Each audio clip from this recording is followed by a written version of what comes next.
estado hablando en este último tiempo, hemos hecho una serie sobre Jeremías, sobre el sufrimiento. Hemos aprendido varias cosas de Jeremías. Nos dimos cuenta que la primera mitad de su ministerio fue un ministerio bastante fácil, por así decirlo. Estaba con el apoyo del rey y todo, pero la segunda parte, los segundos 20 años fueron complejos. Fueron 20 años de sufrimiento, de adversidad, 20 años donde no vio fruto, donde las cosas iban de mal en peor. Y muchas veces le preguntó a Dios, le reclamó. Y Dios le decía, ¿sabes qué, Jeremías? Lo que estoy haciendo de ti es una columna de hierro. Estoy haciendo de ti una muralla de bronce. Tú en este momento te cansas corriendo con personas, pero yo quiero que corras contra caballos.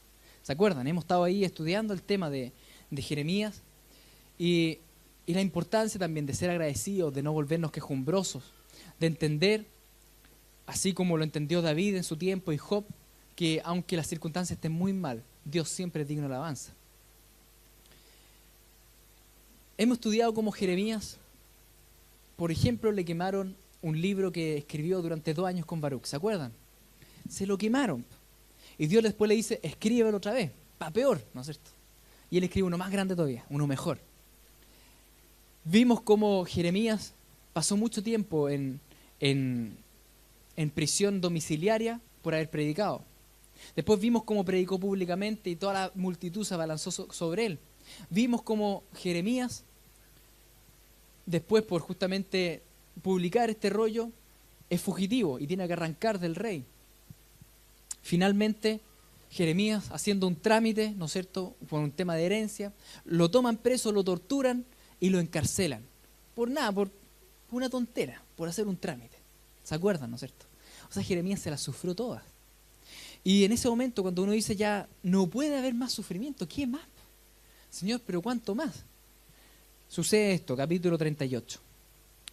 Jerusalén estaba rodeada por el ejército babilonio. El ejército tuvo que irse un poco por Egipto, que estaba incursionando en esas tierras. Y en ese breve descanso, el pueblo pensaba, el rey pensaba que ya estaban bien. Pero Jeremías les dijo, lo lamento, chicos, porque en realidad Dios dice que la justicia tiene que hacerse. Y el edicto de Dios ya está mandado. Y aunque quedaran unos pocos babilonios, igual arrasarían con Jerusalén. Así que tiene que dar ese difícil mensaje en tiempos de guerra. Capítulo 38, versículo 1. Cefatías, hijo de Matán, Gedalías, hijo de Pasur, Jucal, hijo de Jeremías, y Pasur, hijo de Malquías, oyeron que Jeremías le decía a todo el pueblo, así dice el Señor, el que se quede en esta ciudad morirá de hambre, por la espada o por la peste. Pero el que pase a los babilonios vivirá. Se entregará como botín de guerra, pero salvará su vida. Así dice el Señor, esta ciudad caerá en el poder del ejército del rey de Babilonia y será capturada. Los jefes le dijeron al rey, hay que matar a este hombre. Con semejante discurso está desmoralizando a los soldados y a todo el pueblo que aún queda en esta ciudad. Este hombre no busca el bien del pueblo, sino su desgracia. El rey Sedequías respondió, lo dejo en sus manos. Ni yo, que soy el rey, puedo oponerme a ellos. El rey era un hombre que era de débil carácter, que más bien lo que hacía era seguir los consejos de los demás y por mucho que él pensara algo, al final hacía lo que los demás opinaban. Se guiaba por el qué dirán. Finalmente, versículo 6, ellos tomaron a Jeremías y bajándolo con cuerdas, lo echaron en la cisterna del patio de la guardia, la cual era de Malquías, el hijo del rey. Pero como en la cisterna no había agua, sino lodo, Jeremías se hundió en él. ¿Qué fue lo que pasó? Jeremías tenía que proclamar lo que Dios decía. Él era profeta, vocero de Dios. Un vocero de Dios no podía llegar a inventar, no, tenía que decir lo que Dios quería. Y lo que Dios les decía en ese momento a Jerusalén, le decía, ¿saben qué, chiquillos? Tienen que entregarse a los babilonios, porque igual van a ser arrasados. Ahora, no era un discurso fácil de hacer, no era un discurso muy patriótico. Imagínense los soldados todos luchando y Jeremías al lado diciendo, están luchando por las puras. Mal, ¿no es cierto? Complicado, difícil la posición de Jeremías. Pero Jeremías a esta altura ya era una muralla de bronce, ya estaba curtido. Así que Jeremías da ese discurso. ¿Y qué hacen? Deciden matarlo. ¿Cómo lo quieren matar? Lo tiran a un pozo. Un pozo lo bajan con cuerda y lo dejan ahí. Porque ¿por cuánto tiempo uno podrá nadar? Un ratito, un día, pero al fin y al cabo uno se ahoga. Pero resulta que ese pozo ya casi no le queda agua. Dice la Biblia que era puro lodo, así que en realidad en vez de hundirse ahí, Jeremías queda hundido en el fango, en el lodo. Lo que nos sorprende de la vida de Jeremías y lo que nos sorprende a veces de nuestra propia vida es que la vida siempre se puede volver peor. O sea, estábamos bien, después mal. Después estábamos un poco peor y peor todavía. Y después damos vuelta en una esquina y peor. O sea, si ya estábamos encarcelados, ahora estamos en un pozo. Y uno a veces se sorprende y regaña y dice, ¿cómo no sentirse derribado? ¿Cómo poder perseverar en Dios de esta forma? ¿Cómo poder alabarlo y ser agradecido si la cosa se va peor nomás? Si Jeremías va de mal en peor. Y entendemos nosotros que su vida después no va mejor tampoco. Lo rescatan del pozo, pero le va mal. Por eso tenemos que volver a un escrito, algo que escribió Jeremías, un hombre sufrido y que nos enseña mucho. Dame la primera, por favor, Nelly. Que esto queda en Lamentaciones capítulo 3. Dice, recuerda que ando errante y afligido, que me embargan la hiel y la amargura. Lo vimos la semana pasada esto. Jeremías escribe esto. Siempre tengo presente esto y por eso me deprimo. Pero algo más viene a mi memoria, lo cual me llena de esperanza. El gran amor del Señor nunca se acaba y su compasión jamás se agota. Cada mañana se renuevan sus bondades. Muy grande es su fidelidad. Por tanto digo, el Señor es todo lo que tengo. En Él esperaré. Esto lo leímos la semana pasada. Pero quiero hacer énfasis en una palabra, que es esta de acá. Esa palabra, esperanza. La palabra esperanza significa esperar algo con anhelo, con alegría. Algo que todavía no veo, pero que está adelante. Es como cuando éramos niños y los papás quizás nos prometían algo, no sé, vamos a ir a Fantasilandia este fin de semana, oh, y uno esperaba, o viene mi cumpleaños, oh, y uno sentía cosas, eso después se va pasando, pero cuando uno era niño pasaba eso, ¿no es cierto? Y uno estaba como feliz, alegre, viene el cumpleaños. Todavía no era el cumpleaños, pero uno ya estaba contento. Todavía no recibía regalo, pero ya sentía alegría. Porque esa es la esperanza. La esperanza tiene que ver con alegrarse con algo que todavía no tenemos, pero que sabemos que viene, que está ahí. Es una alegría previa, una expectación gozosa. Muchas veces sufrimos tanto que llegamos a pensar que a Dios no le gusta el placer, no le gusta la alegría. Pero fíjense que Dios creó el placer. Dios creó la alegría. No es que Él diga no a eso. Muchas veces nos dice todavía no. Hay que seguir creciendo, hay que seguir luchando, hay que seguir avanzando. Pero la alegría viene, la esperanza está. La Biblia da harto énfasis a esto. Dice, ahora pues permanecen estas tres virtudes, la fe, la esperanza y el amor. Pero la más excelente de ellas es el amor. Entendemos que Pablo menciona acá la fe, ¿no es cierto? Por la fe somos salvos y un hombre de fe, ya entendemos. Entendemos que diga el amor. Porque es tan importante el tema del amor. Porque sin amor no vale nada todo lo que lo hacemos. Ahora, el problema que nos surge es con entender esa palabra que está en medio, que dice la esperanza. La esperanza que llega a ser tan importante como la fe y el amor para un cristiano. El tener esperanza. El poder alegrarme antes de tiempo de lo que está por venir. Nos cuesta porque los mandamientos de Dios de repente nos hacen como sufrir. Y uno dice, el Señor no quiere que yo goce. Por ejemplo, está el tema de la sexualidad, ¿no es cierto? Donde Dios dice que en realidad la sexualidad, las relaciones sexuales deben estar dentro del matrimonio.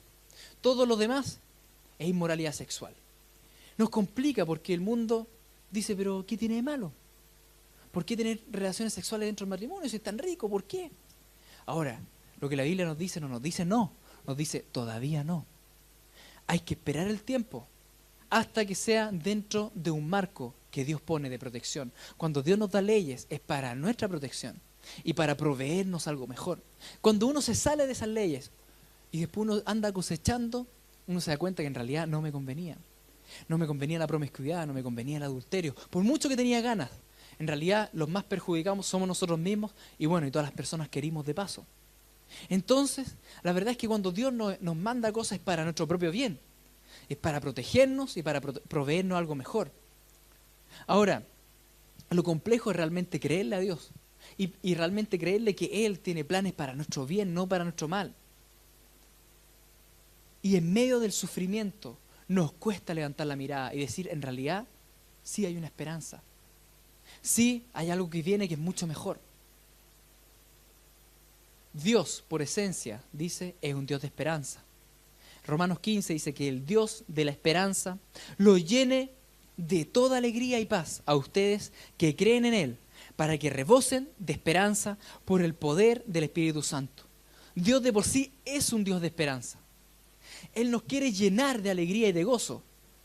Pero ¿cómo puede venir esa alegría, ese gozo en tiempos de aflicción? ¿Quitándonos la aflicción?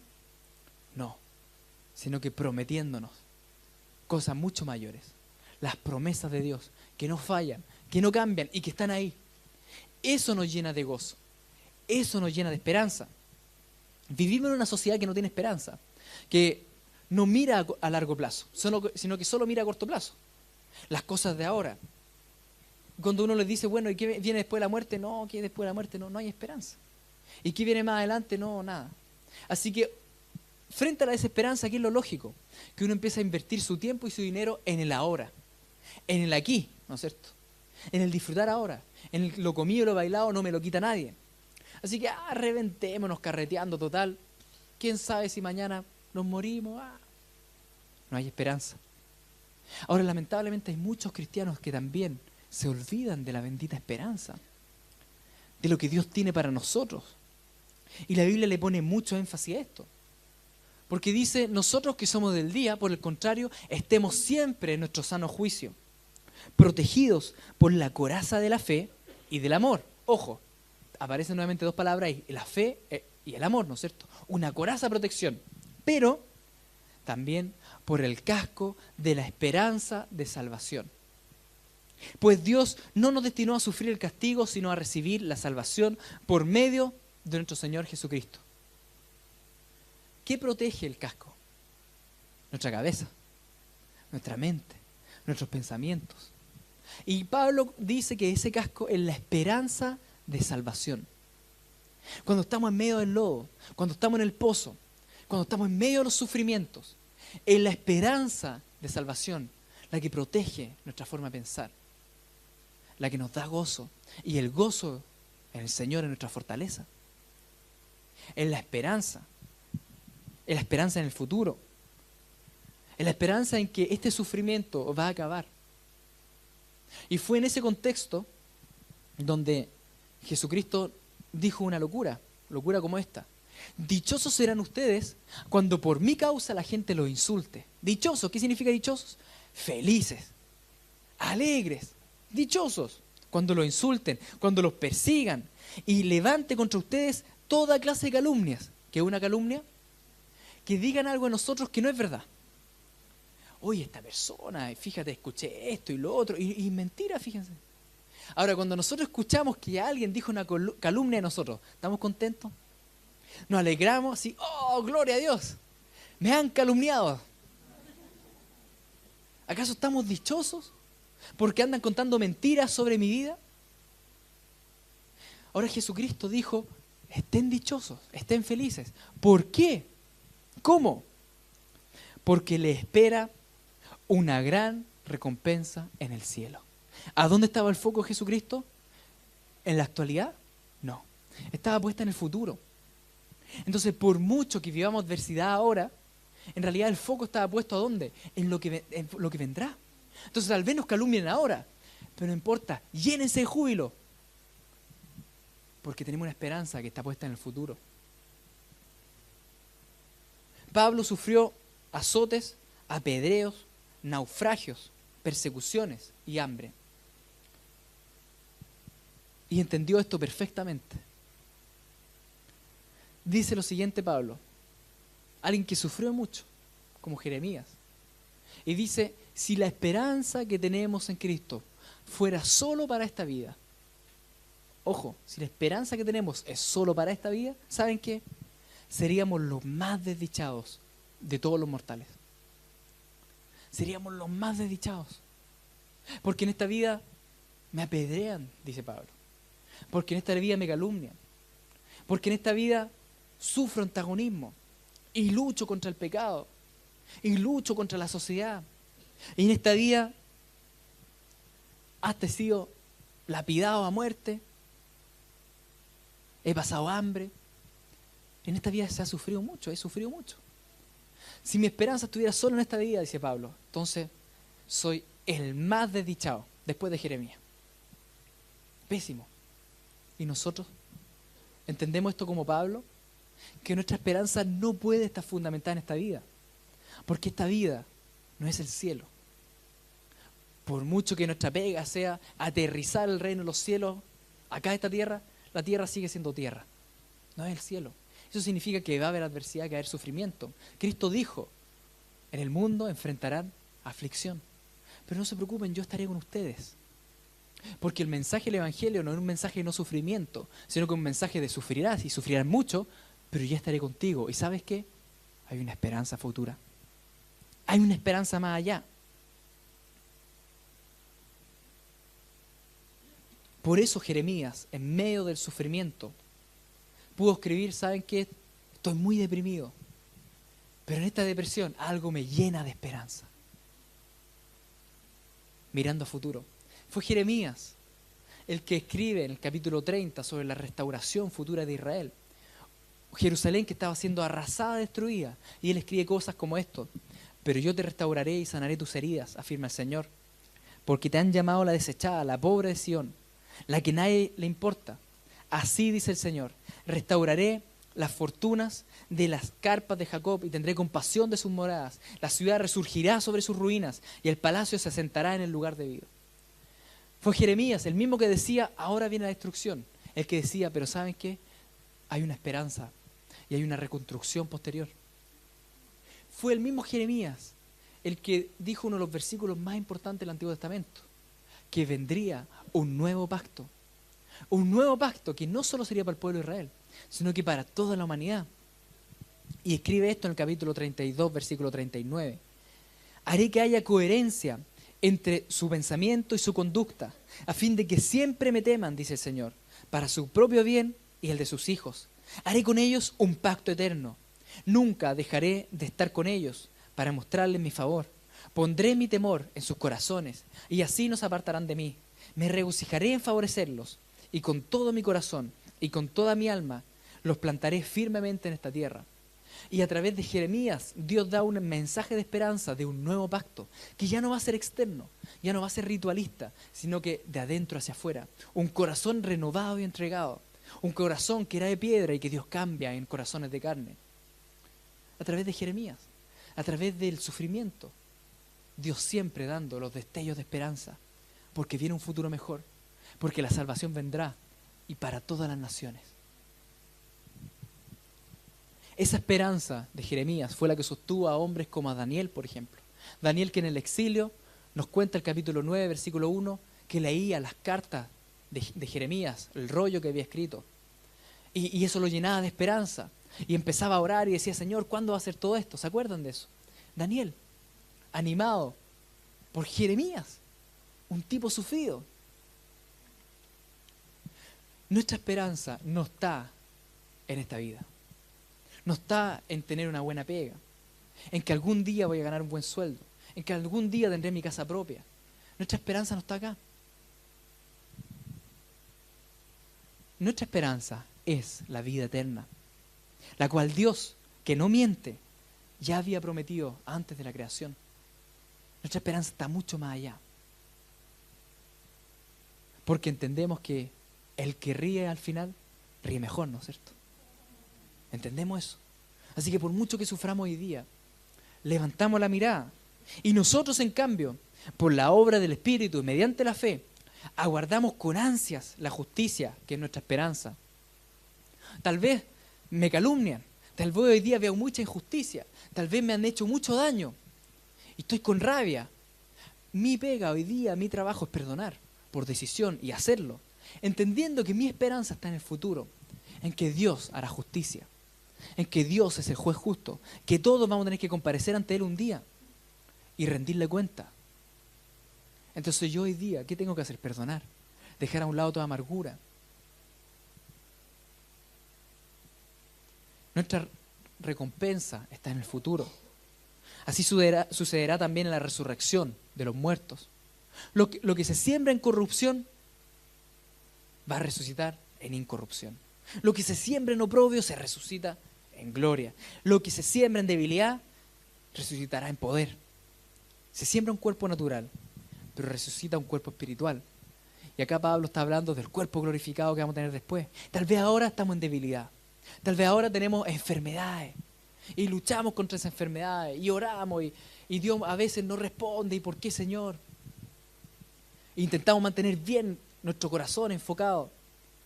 Pablo dice, tal vez tenemos un cuerpo corrompido, pero va a resucitar un cuerpo incorruptible. Tal vez ahora sembramos oprobio, estamos sufriendo, estamos con dificultad, pero vamos a resucitar en gloria. Tal vez ahora estamos con debilidades, estamos con heridas del corazón, heridas profundas, que por años hemos intentado ir sanando con Dios, pero tal vez nunca sanen. Tal vez un duelo tan severo por una muerte de alguien tan cercano que me voy a sentir amputado el resto de la vida hasta que resucite y esa debilidad resucite en poder.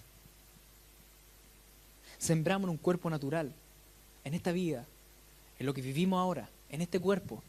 Nosotros sembramos el bien y hacemos lo correcto porque entendemos que vamos a resucitar con un nuevo cuerpo glorificado espiritual.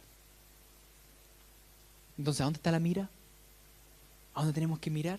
Al futuro, en lo que viene, en lo que está adelante, no en lo que tenemos ahora.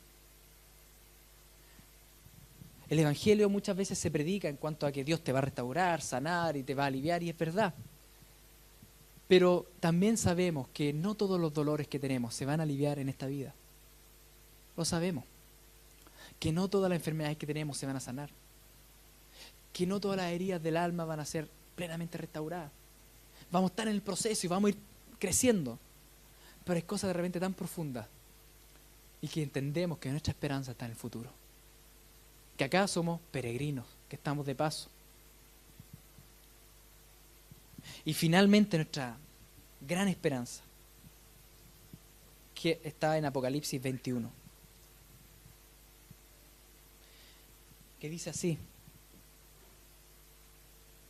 este es nuestro verdadero gozo, lo que nos alegra en las dificultades. Dice, después vi un cielo nuevo y una tierra nueva, porque el primer cielo y la primera tierra habían dejado de existir, lo mismo que el mar, todo pasó. Vi además la ciudad santa, la nueva Jerusalén, que bajaba del cielo procedente de Dios, preparada como una novia hermosamente vestida para su prometido.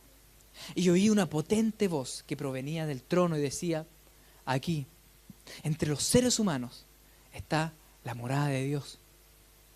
Dios va a venir a habitar con nosotros. Ya no le vamos a estar cantando así, pensando, Señor, te estoy cantando, pero me cuesta porque no te veo. Ya no vamos a estar orando en la casa y diciendo, esta oración llegará al techo, o Señor, tú lo escuchas. Y por mucho que por fe yo creo que tú eres omnisciente y tú estás, nos cuesta. Ya no va a ser así. Aquí entre los seres humanos está la morada de Dios. Él acampará en medio de ellos y ellos serán su pueblo. Dios mismo estará con ellos y será su Dios. ¿Y saben qué? Dios mismo, Él enjugará toda lágrima de los ojos. ¿Ustedes se acuerdan todo lo que han llorado?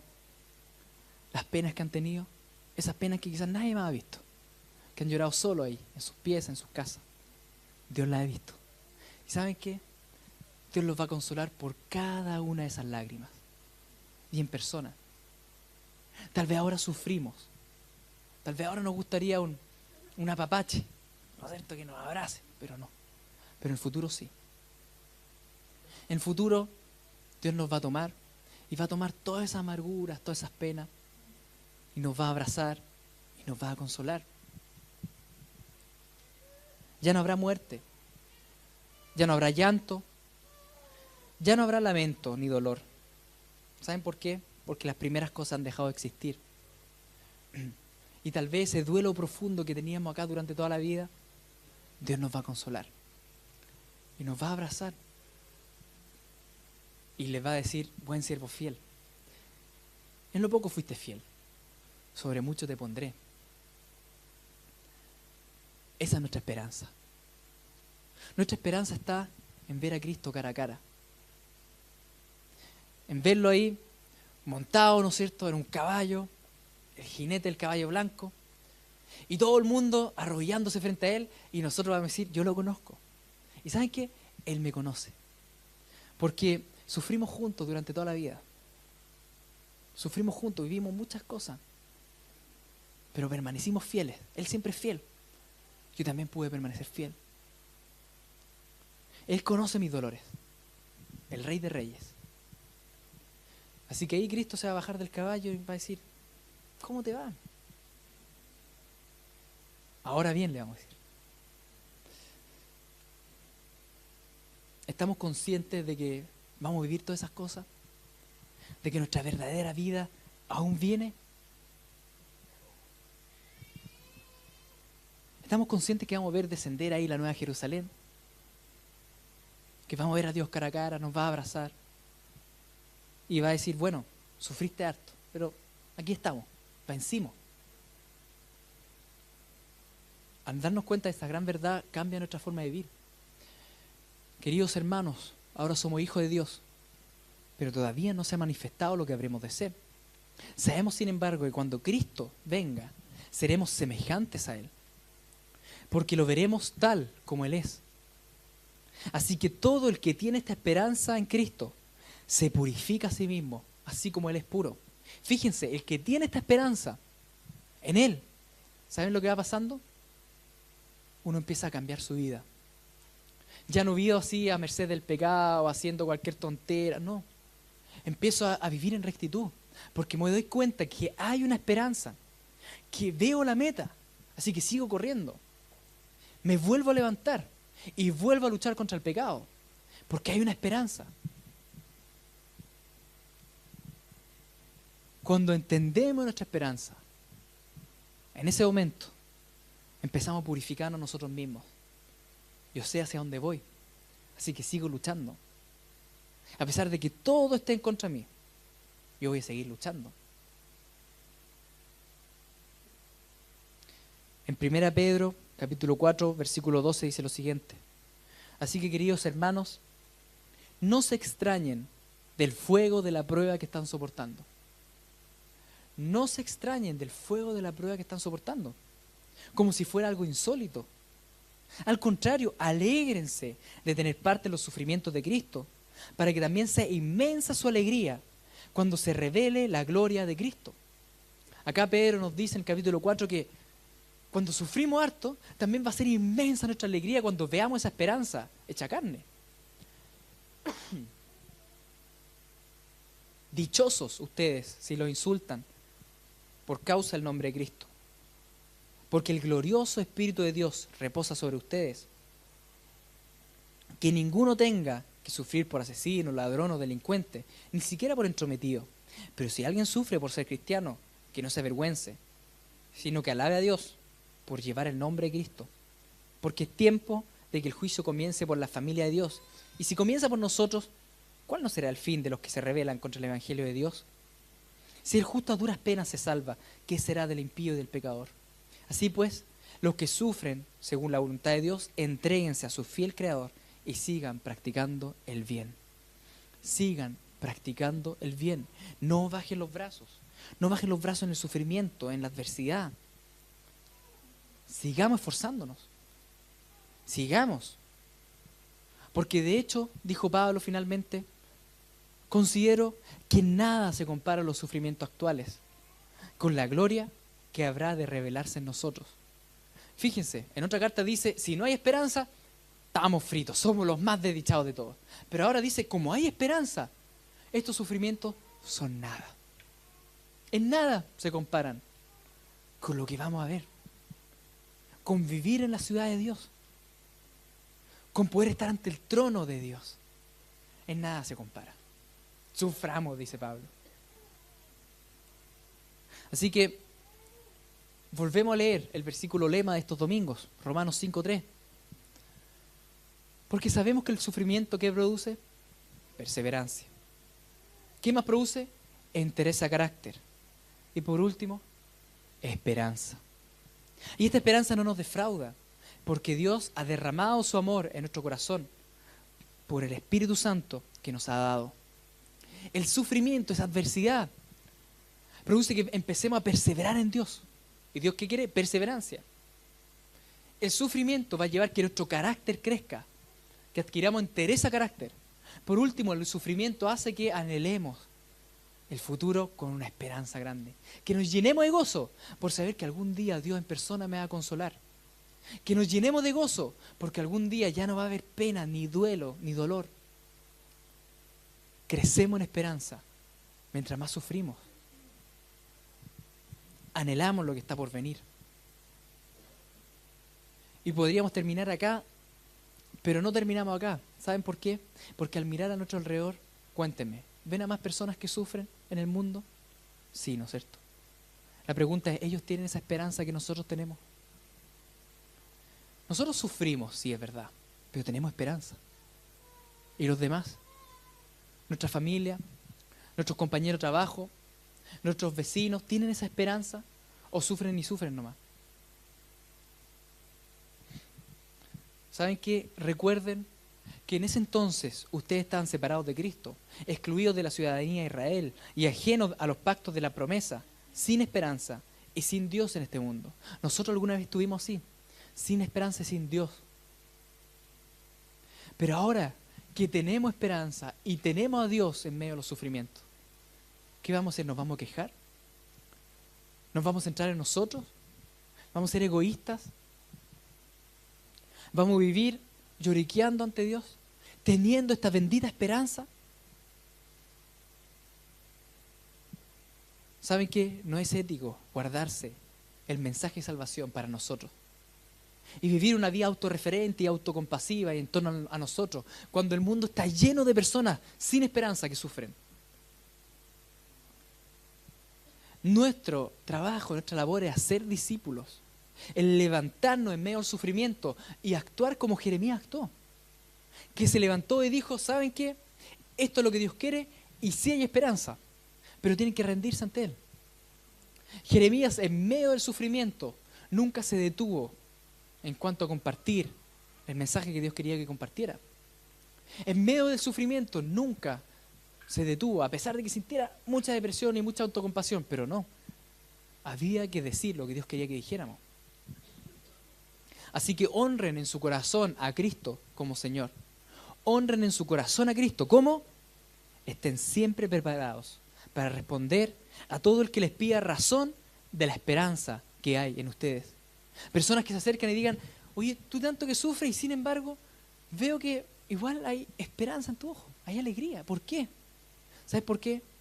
Porque la verdad es que la vida es mala, sí. Pero después, después sí que me la voy a gozar. ¿Quieres gozar conmigo? No es difícil. ¿Qué te parece si oramos? ¿Cómo estamos viviendo nuestro sufrimiento? ¿Centrados en nosotros, egoístamente? ¿O entendiendo que al sufrir Dios está con nosotros y tenemos que llamar a otros? Porque el mundo no tiene esperanza.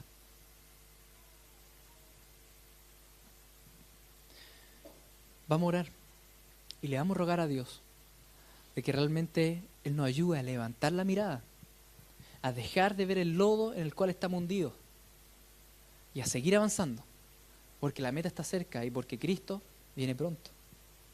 ¿Bien? Señor, te damos gracias,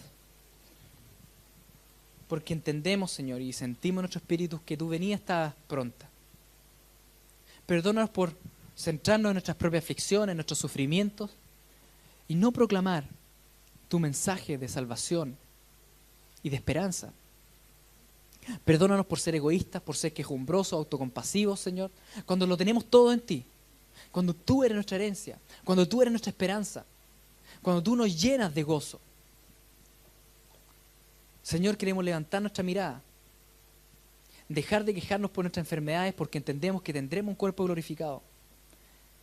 Dejar realmente de mirar este lodo. Y Señor, te queremos rogar que tú abras puertas de evangelización en nuestra familia, en nuestros lugares de trabajo, con nuestros amigos. Y queremos realmente proclamar las buenas nuevas. Queremos hacerlo, Señor, porque entendemos que el mundo sufre y no te tiene. Guíanos, Señor, nos entregamos a ti. En tu nombre, Jesús. Amén.